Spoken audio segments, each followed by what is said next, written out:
And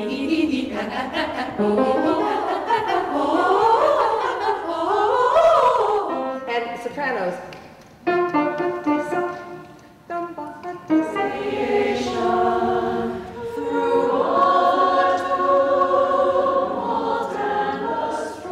My name is Jackie Corin, and I'm the artistic director of Crusis. The Crusis Women's Choir is the longest-running feminist choir in the United States.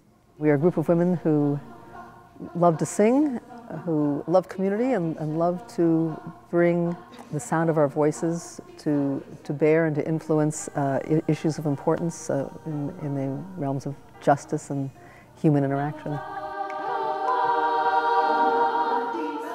The essence of being a choral director, beyond the technical, is a real love for the human voice. And I'm fascinated that we all have this sound. Everybody has their own sound. And people are often very shy about that. But it's so close to who we are. It's closest, I think your one sound is like close to your soul. I find it very exciting to take a group of people who each has his own individual sound, and to create a kind of an ensemble that's coherent and beautiful. It's amazing to me at the beginning of a season to hear all these disparate voices, and not to try to change any one voice, but to try to work with that voice so it blends with the other voices. And by a couple months later, the sound of the whole is so much richer than it was at the beginning.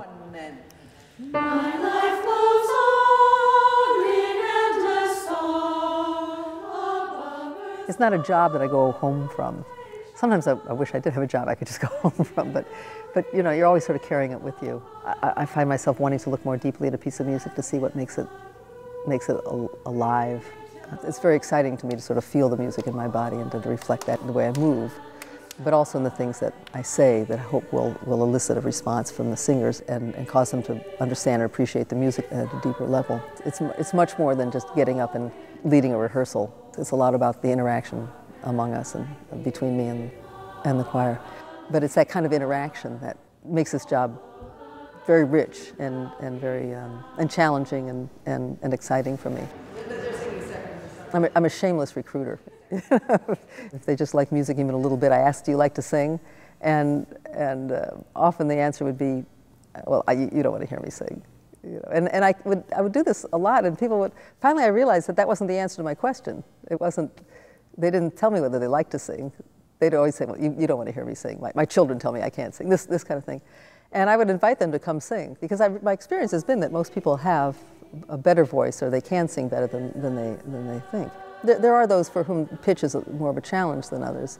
You just have to have kind of the willingness to be shaped a little bit in your voice, and most people can come along. I have a couple of choirs that are totally y'all-come choirs. They're not auditioned at all. And a lot of times people come and they feel they don't have any skills at all. And by the time we come to a little performance, they've really grown and felt like they kind of felt healthier somehow and more empowered. Because it's all them. There's nothing between them and their voice. They are the instrument.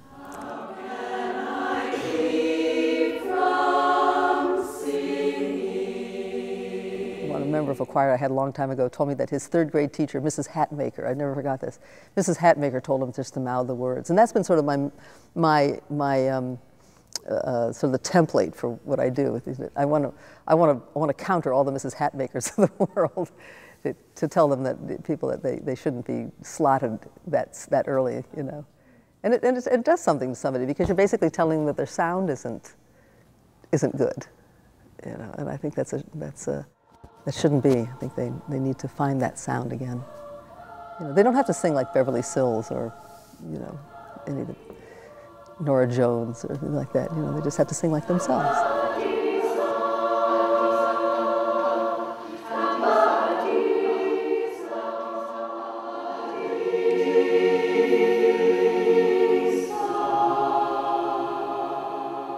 You really have to have a love for the sound of the human voice and for the spirit of the human voice, I think, to love choral directing, and I love it. I always have.